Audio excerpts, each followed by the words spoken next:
फेरफटका मारून येऊ का? कशाला? नाही तर पोटात थोडा असं नाही का त्रास होतोय जरा जाऊन येतो ना लगेच येतो. पचेल तेवढंच खावं मग माणसाने. तुला आवाज येतोय का? छानच आहे तिचा आवाज. ते नाही गच्चीवरून आवाज येतोय. ही ती बाजूच्या फ्लॅटची पोर आहे.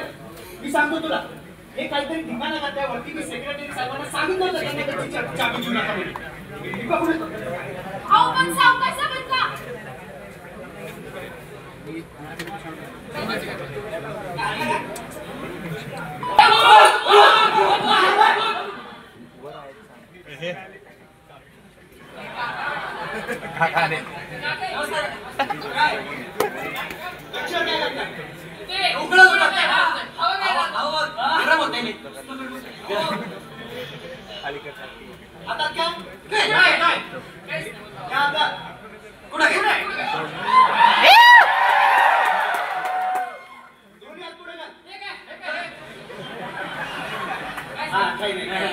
अरे मी काय म्हणतो हे काय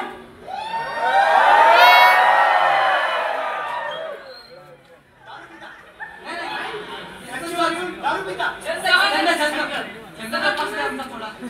मला पटलेलं नाहीये. ही सोसायटी सभ्य सोसायटी आहे. इथं असल्या गोष्टी चालणार नाही. हे मी तरी म्हणत होतो सेक्रेटरी तुमच्या आई वडिलांना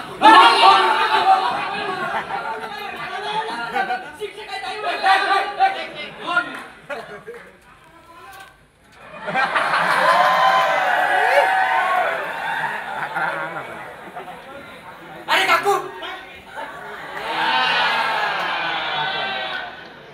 लाईट आली वाटतं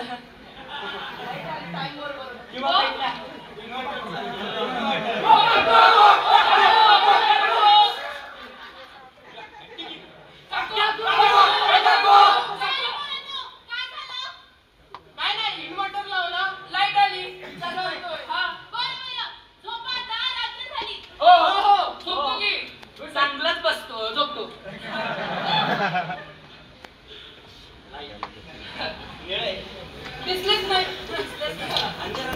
आपण बघितलंच नाही.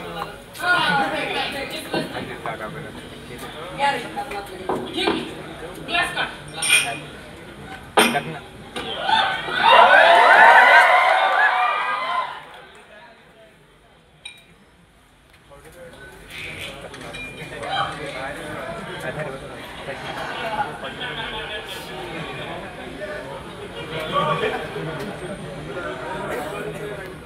मी काय म्हणतो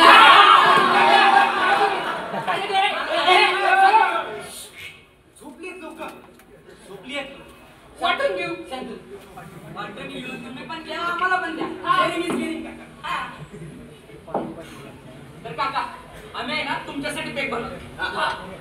बरोबर स्पेशल एकदम. कितीचा बनवायचा? पूर्ण भात पट्टीची खिलाडी आहे. विनोद हास्य जत्रेमध्ये जायला पाहिजे. बरोबर आहे. बरं, ते जाऊ द्या. सोडा पण दिले आपल्यात पट्टी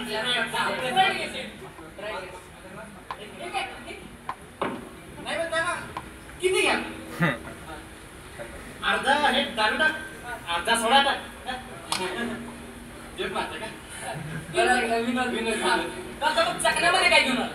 हा चकना आणलाय ना मी. चिकन असणार शंकर पाणी आणले.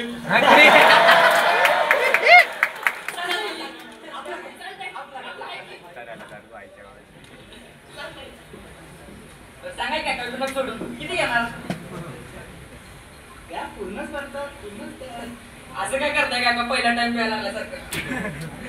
पहिल्यांदाच पितोय ना.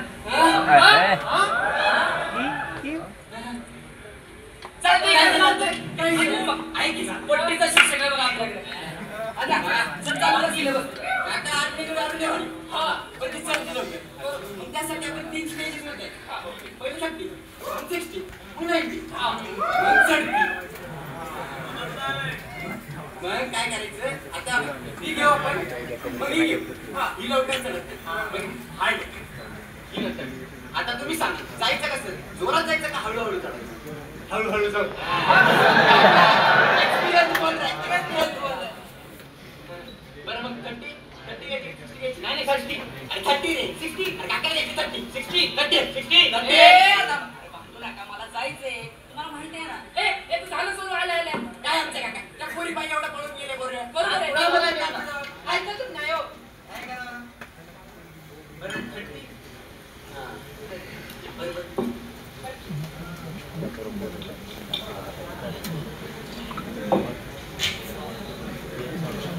बरं याने काय होणार नाही ना नाही काय म्हणजे सोसायटीतल्या लोकांना माहिती नाही नाही का? सोसायटी तेरे परिचय करून काय घाबरताय का तुम्ही हे बघा आता दाखवतो हा. घ्या तुम्ही. हा, चालेल चालेल जर मद्यपानी आरोग्यास हानिकारक आहे तर आमच्या नाटकातील कोणत्याही पात्र या गोष्टीचं प्रमोशन करत नाही धन्यवाद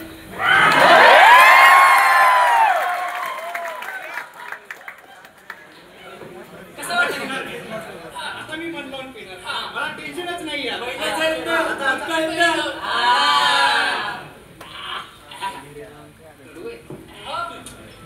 कडू गोष्टी नंतर गोड लागतात का? हळूहळू सवय होईल. काय मग तुमचं कॉलेजचं कसं चालू आहे काही मुलगी वगैरे थांबा. आता आहे ना मला असं कळतंय एक आमच्या ग्रुप मध्ये असा एक पोरगा आहे त्याचं रिलेशनशिप मला असं इतकं जमून गेलंय त्याची गर्लफ्रेंड ह्याला कधी कॉल करणार आहे? हे मला कळतं. आता थांबा मला थोडं ध्यान देऊ. बघा आता मी आहे ना 3 मानायचा 3 पोराला नाही फोन आला दोनच 1 2 3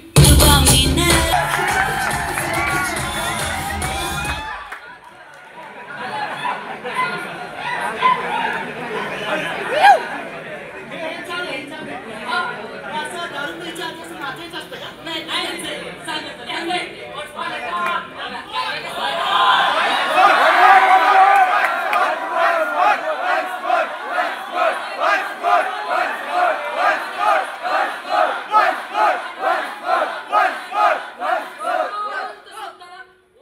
तिच्याबद्दल जाणून घेतो तिच्या सगळ्या प्रश्नांची उत्तर द्यायसाठी मी तयार होतो आणि त्याच्यानंतर मी दुसरा बॉल तिचा असा उचलतो हे बघ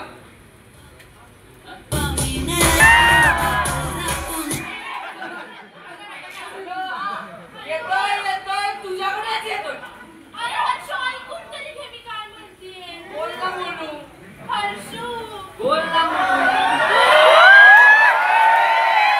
प्रोजेक्टचं प्रोफेसर सरांकडे आलोय असला कसला प्रोजेक्ट आहे रे? आणि रात्री 12चा कोण प्रोजेक्ट घेतोय प्रोफेसर थांब मी त्यांच्याशी तुला बोलणं करून देतो ओ काका स्पॉट मध्ये हॅलो हॅलो हा हर्षूचे सर बोलताय का हा मी सर बोलतो हर्षूला डिस्टर्ब नाही करायचं अहो पण सर तसं नाही म्हणजे ते कसं आहे रात्री उशीर झालाय ना हा तो थंडी वाजते त्याला थंडी प्रेशर आहे त्याच्यावर प्रेशर आहे कॉलेजचं प्रेशर आहे त्या प्रोजेक्टचा रिव्ह्यू आहे प्रेशर आहे उद्या झालं बोला सर तुम्ही जावा तुमचं काम झालं काय तुला आपलं प्रेशर आहे माझ्यावर श्रम ऐक ना श्राव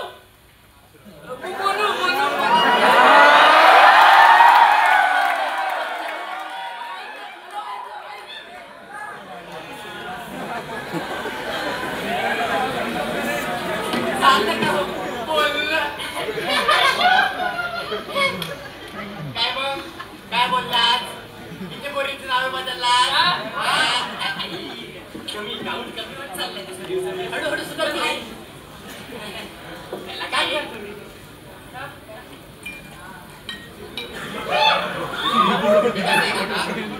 आता ह्याला वाटतं हा एकटाच आहे तो एकटाच आहे असं वाटणार तो एकटाच आहे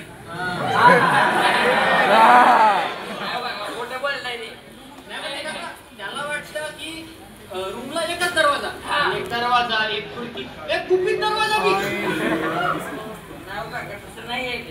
की मी समजावलं तुम्हाला हे बघा हे एक खोटं बोलण्याचं ऐकू नका तुम्ही तर मला सांगा हाय ती टॉक्सिक चिडचिडी करते डिपेंडेंट पण आहे पण काय करणार सांगा जर मी तिला सोडलं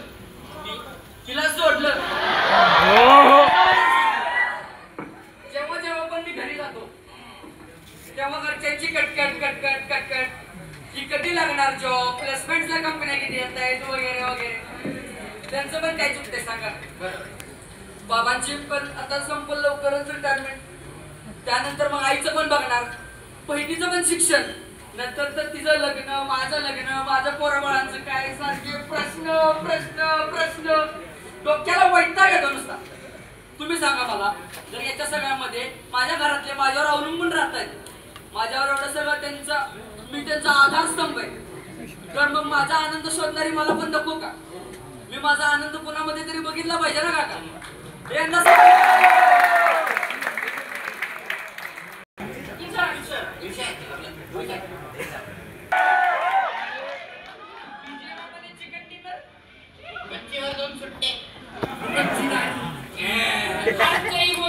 गुड मॉर्निंग. बरोबर काका, किती मार्क मिळाले आम्हाला मग? पण इथं सगळीकडे तुम्ही आनंद शोधताय ना, कधी विचार केलाय का? लहानपणी जेव्हा बाबा घरी यायचे, त्यांच्या गाडीचा आवाज यायचा, आपण जे काय करतो सगळं सोडून अभ्यासाला जाऊन बसायचं. भीती वाटायची ना. बाबा आले की बाबांनी काहीतरी खाऊ जर आणलेला असला की आपल्या चेहऱ्यावर आपोआप हसू यायचं. ते हसू बघून बाबांच्या पण चेहऱ्यावर हसू यायचं.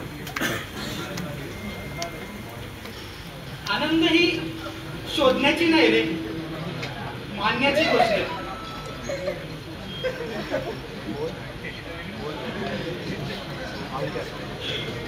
मला म्हटलास की तू घरी काय सांगू शकत नाही, घरचे सारखे सारखे प्रश्न विचारतात.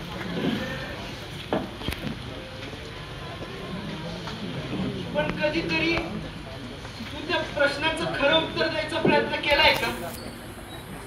त्यांना कधी सांगितलंय का की नाही, मला थोडं अवघड जातंय, नाही जमते, हळूहळू काय होईना मी काहीतरी करेन स्वतःच. तुमच्या जनरेशनचा प्रॉब्लेम हा आहे ना की तुम्ही आनंद दुसऱ्यांमध्ये शोधता. कधी स्वतःमध्ये बघा, तुमच्या जवळच्या लोकांमध्ये बघा, कधीतरी आई बाबांना स्वतःचे प्रॉब्लेम सांगून बघा.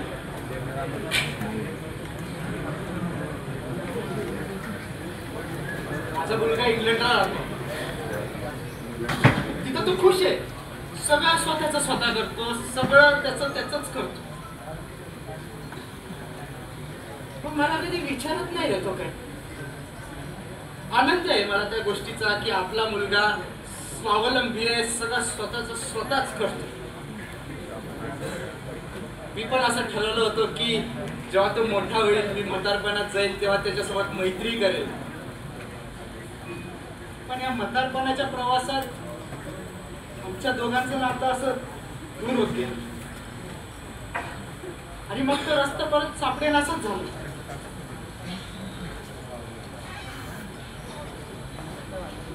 एकदा तरी स्वतःचे प्रॉब्लेम आई वडिलांना विचारून तर बघा.